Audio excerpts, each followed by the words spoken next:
so first thing that we're going to be working on is diaphragmatic breathing. Diaphragmatic breathing is basically making sure that our clients or our athlete, per se, is able to breathe with their diaphragm muscles or their inner core. So how we do that is first off, we want to put both hands on their chest and their belly, the belly. You want to just ask them to breathe. Take a deep breath. And what you're feeling for is, are they breathing with just their chest or are they breathing all the way to their belly? This athlete, on the other hand, I've been working with him for a little bit, so he actually has it pretty good. But as you can see, my hand is coming up very rapidly on his belly. Now, what we will want to do is come right to the side, put our hands around, make sure that it's 3D.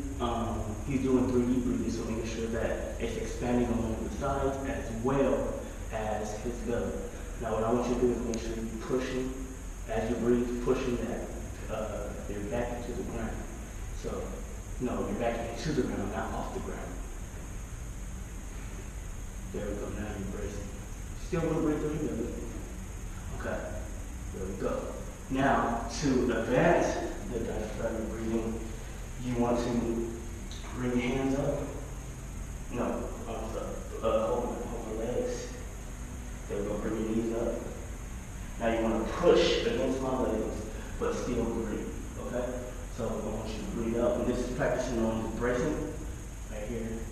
You breathe. I still want to feel. Okay? So with that, we feel all the way around. It's still expanding.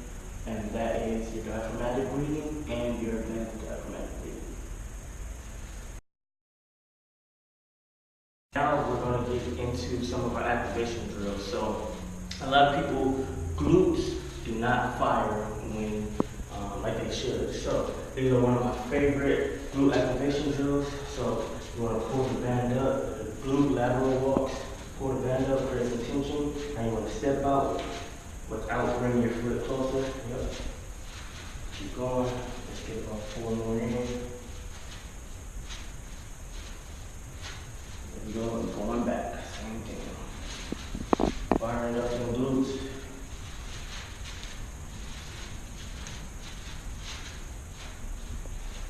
Then put the band down. Now we're going to also do some activation drills for both your posterior chain muscles. So I'm going to take my arm to the wall. Over. On turn.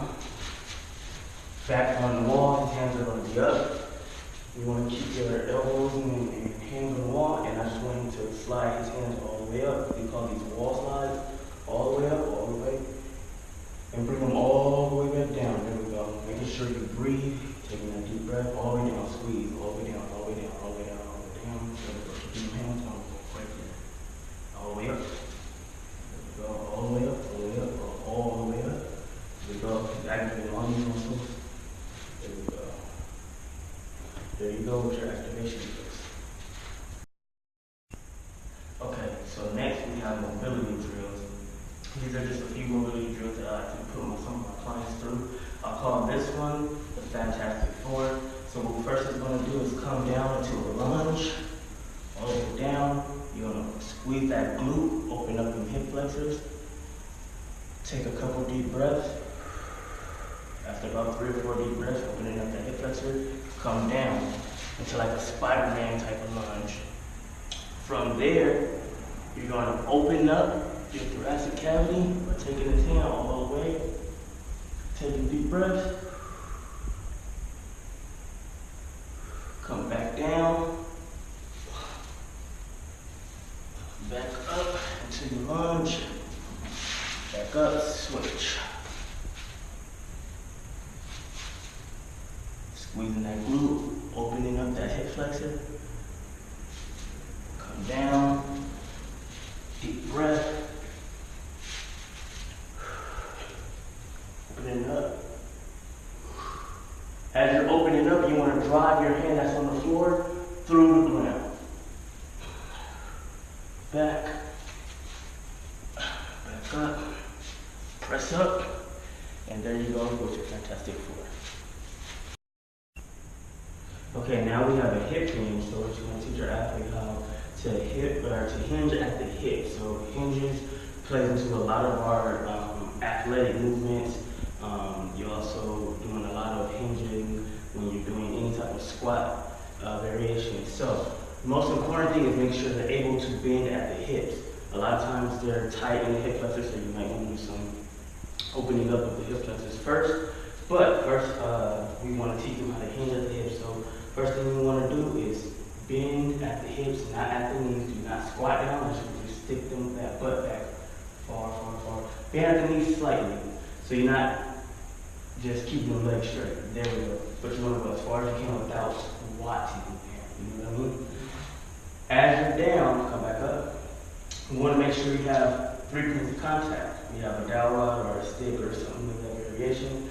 You want to have contact of the buttocks, contact of the back, and contact of the head. So now as you go back, you want to keep 3 points of contact. See, you don't have 3 points of contact. Now what we want to do is keep that chin tucked. There we go. Now you have 3 points of contact. Now that's a hinge. You see the 3 points of contact? There's a big difference. And get one more.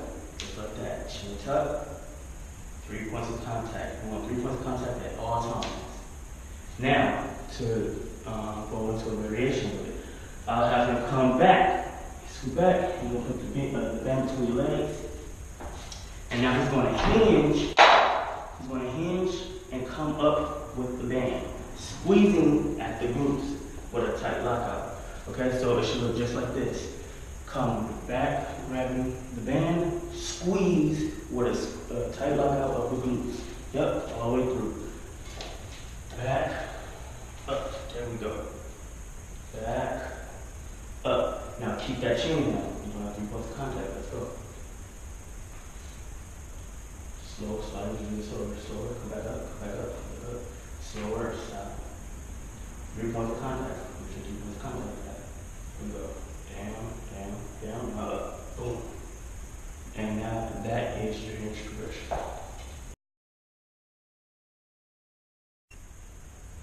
Okay, next we have the teaching of the bench press. So what we want to make sure is that our athlete have a well set base.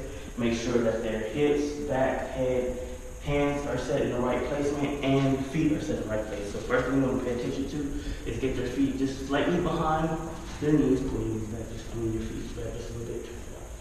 There we go.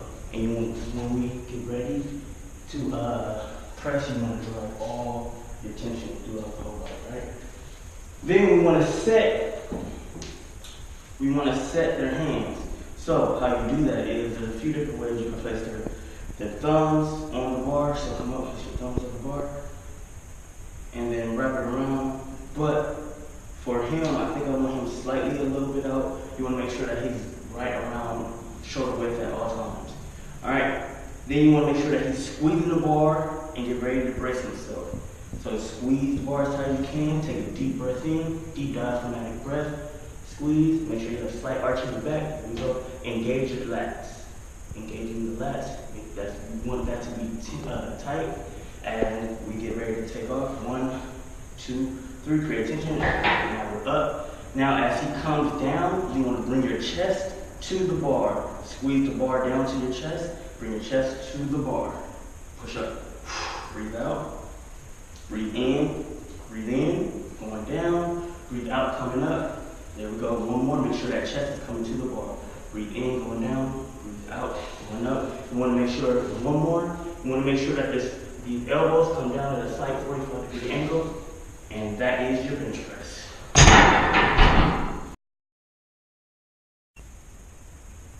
Okay, now we have a squat variation. Or should I say barbell squat. Now we have the barbell squat. So first thing we want to do is make sure that our athlete has their hands lined up on the bars, right? Bracing themselves, getting their hands into the right position. All right, go underneath the bar. Now you want the bar in the middle, like middle of your traps. There we go. Making sure that their hands are not, their wrists are not bending like his is. There we go. So you might just scoot your hands out just a little further out, all right there.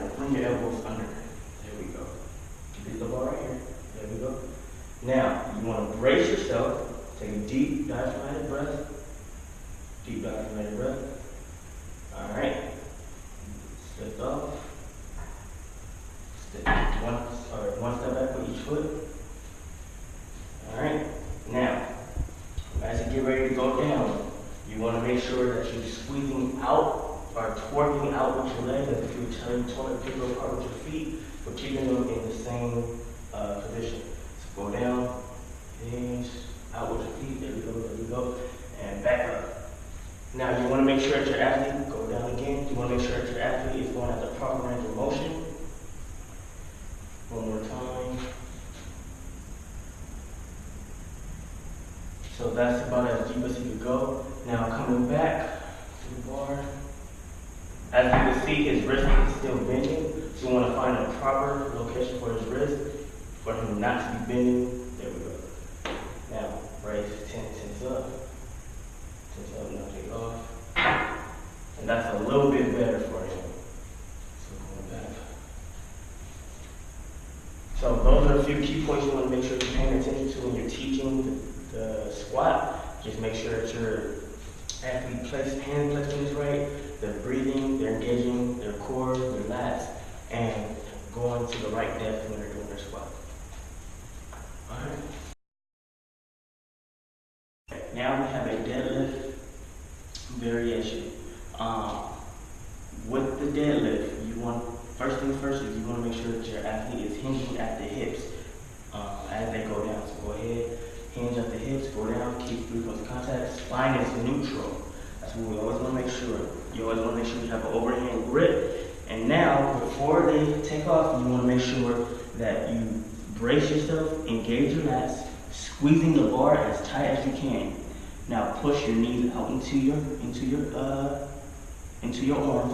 and squeeze up. There we go. Lock out all the way. Don't extend. Right there. There we go. When you extend, you start to hurt your back. Going back down, mirroring your body. Going back down. Bar if you go a little too far away from you, come back up. Squeeze all the way. Mirror your body. Going back down. Mirror. Stop. That's what I mean by mirroring your body. So as you come, squeeze, lock out, take the stick off the bar, extend. I'm mirroring my body all the way back down. Up. Mirror my body all the way down, okay? And that is your deadlift variation. Okay, now we're gonna do the 40 yards dash setup. First thing you want to do when you have an athlete and you're getting ready to set them up for the 40-yard dash, you want to find out which foot is their drive foot, their power foot, the foot they're going to lead off with. So you give him a slight push, and obviously his left foot is the foot that he took off with. So come back to the line, Elijah. He's going to come back to the line. He's going to set up. What we're going to do with the opposite foot that's not his driving foot, you're going to take a step out to the side and a step back. As he does that, he's going to come out past the line and walk himself back into his position. From there, he wants to tuck his chin, bring his hips up. As his coach, you want to make sure that he has a 45-degree shin angle. So you want to bring this foot back just a little bit. There we go. Pitch it down just a little bit more. Now you want to lean forward right there, hips up. Now chin tuck. Now he's in a perfect 45-degree shin angle. That way he could drive off this foot. His back shin is on the is parallel to the ground. So when you get ready to take off, you want the opposite hand. So pick this hand up, and as he gets ready to take off, he drives this arm violently all the way through. Go. And the first 10 yards is going to be his first 10 yards is going to be violent arms. So bring it back, Elijah.